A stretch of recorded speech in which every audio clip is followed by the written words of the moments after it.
Netflix అనేది ప్రపంచంలోనే successful entertainment సంస్థలో ఒకటి. ఒక ప్రాబ్లమ్ నుండి ఒక సొల్యూషన్ పుడుతుందంటే నెట్‌ఫ్లిక్స్‌ను చూసే నేర్చుకోవాలి. ఒక డీవీడీ రెంటల్ సర్వీస్ నుండి ప్రపంచవ్యాప్తంగా నెట్‌ఫ్లిక్స్ ఎలా ఎదిగింది, దాని ఫౌండర్ ఎవరు, ఇంకా విలువైన విషయాలు ఈ వీడియోలో తెలుసుకుందాం.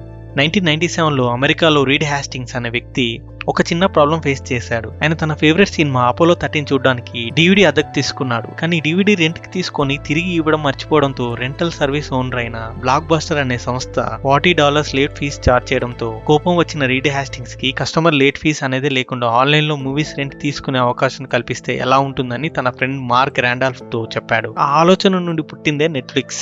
రీడ్ హ్యాస్టింగ్స్ స్టాన్ఫోర్డ్ యూనివర్సిటీలో చదివిన వ్యక్తి, టెక్నాలజీ పరంగా మంచి స్కిల్ ఉన్నవాడు. ఆయన ముందు ప్యూర్ సాఫ్ట్వేర్ అని ఒక సాఫ్ట్వేర్ కంపెనీని ఎస్టాబ్లిష్ చేసి అది సక్సెస్ అయ్యాక దానిని పెద్ద కంపెనీకి అమ్మాడు. మార్క్ రాండాల్ఫ్ మార్కెటింగ్ ఇంకా వ్యాపార రంగంలో నైపుణ్యం కలిగి ఉన్నాడు. రీడ్ హ్యాస్టింగ్స్ 1997లో ఆన్లైన్ లో డివిడి రెంటల్ సర్వీస్ ప్రారంభించాలన్న ఆలోచనతో netflix.com అనే వెబ్సైట్ క్రియేట్ చేసి కస్టమర్స్ ఆన్లైన్ ద్వారా ఆర్డర్ చేస్తే వారి ఇంటికి డివిడీస్ మెయిల్ చేసేది. లేట్ ఫీస్ లేకుండా డివిడీస్ ఎక్కువ సమయం వారి ఇంటి దగ్గర ఉంచుకొని తిరిగి మెయిల్ చేసేది. ఆ టైంలో రీడ్ హ్యాస్టింగ్స్ ఇంకా రాండాల్ఫ్ అమెజాన్ ఫౌండర్ అయిన జెఫ్ బెజోస్ ని కలిశారు. బెజోస్ నెట్‌ఫ్లిక్స్ ను $16 మిలియన్ కి అడిగాడు. రాండాల్ఫ్ ఇది మంచి ఆఫర్ అని అనుకున్నాడు. కానీ రీడ్ హ్యాస్టింగ్స్ నెట్‌ఫ్లిక్స్ మీద ఉన్న నమ్మకంతో దీనికి ఒప్పుకోలేదు. ఆన్లైన్ డివిడీ రెంటల్ స్టార్ట్ చేసిన సమయంలో నెట్‌ఫ్లిక్స్ ఎదుర్కొన్న సమస్యలు వచ్చి ఆ టైంలో ఇంటర్నెట్ అంతగా యూజ్ చేయకపోవడం, ఇంకా బ్లాక్ బస్టర్ వంటి ఎస్టాబ్లిష్డ్ డివిడీ రెంటల్ సర్వీస్ ఉండడం, కస్టమర్స్ మార్కెట్ లోకి వెళ్లిన వెంటనే డివిడీస్ అందుబాటులో ఉండడం, ఇటు ఆన్లైన్ రెంటల్ ఆర్డర్ చేసిన సమయానికి డివిడీస్ మెయిల్ కావడానికి కొంత టైం తీసుకోవడం, ఇంకా షిప్పింగ్ కాస్ట్,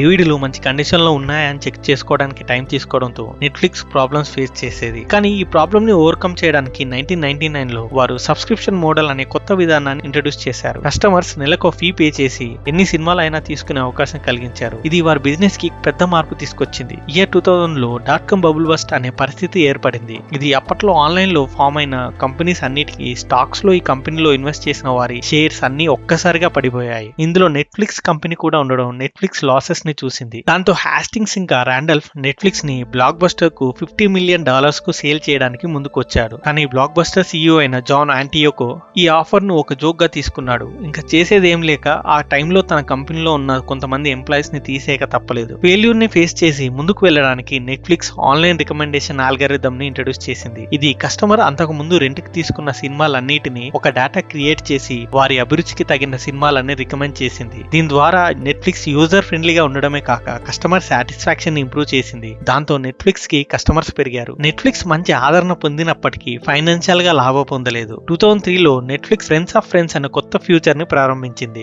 దీనిలో కస్టమర్స్ తమ ఫ్రెండ్స్ ఏ సినిమాలు రెంట్ కి తీసుకున్నారు అని చూసే అవకాశం కల్పించింది. దీంతో కస్టమర్స్ తో నెట్‌ఫ్లిక్స్ రిలేషన్ ని ఇంప్రూవ్ చేసుకునేలా చేసింది. అలాగే నెట్‌ఫ్లిక్స్ యూజర్ ఎక్స్పీరియన్స్ ని ఇంప్రూవ్ చేయడానికి ఇంటర్ఫేస్ ని ఇంప్రూవ్ చేసింది. ఇంకా ఆ ఇయర్ లో నెట్‌ఫ్లిక్స్ మొదటిసారిగా $6.5 మిలియన్ ప్రాఫిట్ చూసింది. 2004లో బ్లాక్ బస్టర్ కూడా ఆన్లైన్ రెంటల్ సర్వీస్ ను ప్రారంభించి నెట్‌ఫ్లిక్స్ కు పెద్ద పోటీగా మారింది. ఈ పరిస్థితిలో కూడా నెట్‌ఫ్లిక్స్ 1 మిలియన్ సబ్స్క్రైబర్స్ ని దాటింది. ఇంకా $49 మిలియన్ ప్రాఫిట్ ని కూడా చూసింది. 2005లో నెట్‌ఫ్లిక్స్ ఒక ముఖ్యమైన నిర్ణయాన్ని తీసుకుంది. ఇది నెట్‌ఫ్లిక్స్ ప్రైజ్ అనే కాంపిటీషన్ ని ప్రారంభించింది. ఈ పోటీ ద్వారా నెట్‌ఫ్లిక్స్ 1 మిలియన్ ప్రైజ్ ని ప్రకటించింది. ప్రస్తుతం వారు కస్టమర్స్ కి సినిమాలు సజెస్ట్ చేస్తున్న ఆల్గరిథం ని ఎవరైనా 10% ఇంప్రూవ్ చేస్తే వారికి ప్రైజ్ మనీ దక్కుతుందని చెప్పింది. ఆ సమయంలో నెట్‌ఫ్లిక్స్ రికమెండేషన్ సిస్టమ్ చాలా కీలకమైంది. ఎందుకంటే ప్రతి కస్టమర్ రేటింగ్స్ ఆధారంగా వారికి కొత్త సినిమాలు, షోలు సజెస్ట్ చేసేది. ఈ పోటీ ద్వారా నెట్‌ఫ్లిక్స్ ప్రపంచవ్యాప్తంగా ఉన్న డేటా సైంటిస్టులు, మ్యాథమెటిషియన్స్ ని, ఇంజనీర్స్ ని ఆకర్షించింది. వారు కొత్త మిషన్ లెర్నింగ్ ఇంకా కొలాబరేటివ్ ఫిల్టరింగ్ టెక్నాలజీతో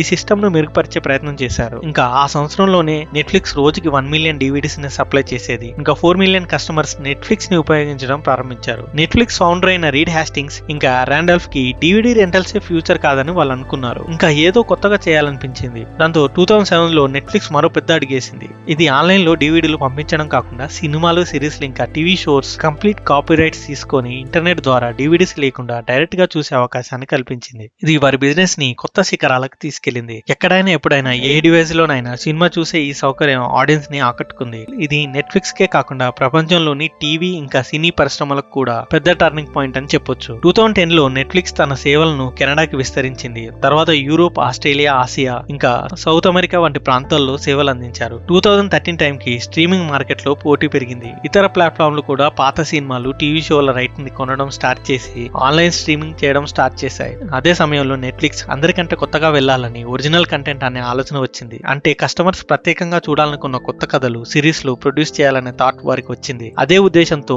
ఆ ఇయర్ లో హౌస్ ఆఫ్ కార్డ్స్ అనే సిరీస్ ను ప్రొడ్యూస్ చేసి విడుదల చేసింది. ఇది ప్రేక్షకులలో మంచి ఆదరణ పొందింది. దాంతో నెట్ఫ్లిక్స్ కి ఒరిజినల్ కంటెంట్ క్రియేట్ చేయాలన్న ఆలోచనకి బలం తోడై అదే సంవత్సరంలో orange is the new black అనే మరో పాపులర్ సిరీస్ ను విడుదల చేశారు. 2014 లో నెట్ఫ్లిక్స్ అద్భుతమైన డాక్యుమెంటరీలు ఇంకా ఫిల్మ్ ఫెస్టివల్ మూవీలను తన ప్లాట్ఫామ్ లో అందించింది.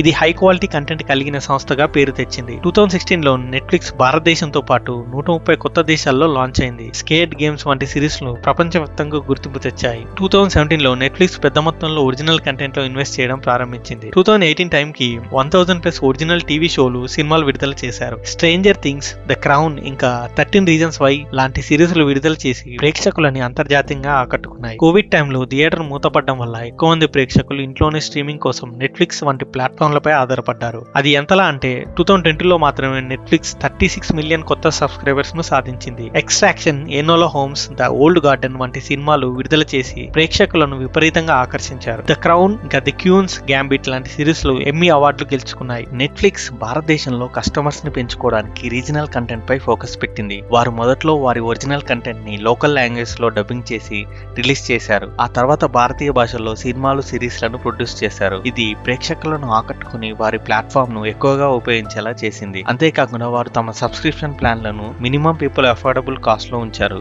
ఇది కస్టమర్స్ ని ఆకర్షించడంలో కీలక పాత్ర పోషించింది. 2024 టైం కి నెట్ఫ్లిక్స్ 190 పైగా దేశాల్లో 250 మిలియన్లకు పైగా యాక్టివ్ యూజర్లను సాధించింది.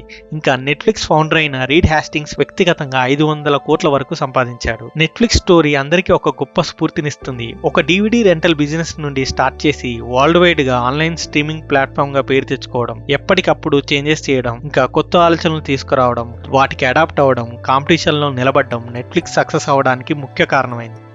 ఈ వీడియో నచ్చితే లైక్ చేయండి, మీ స్నేహితులతో పంచుకోండి. ఇంకా ఇలాంటి విజయగాథలు తెలుసుకోవాలనుకుంటే సబ్స్క్రైబ్ చేయడం మర్చిపోకండి.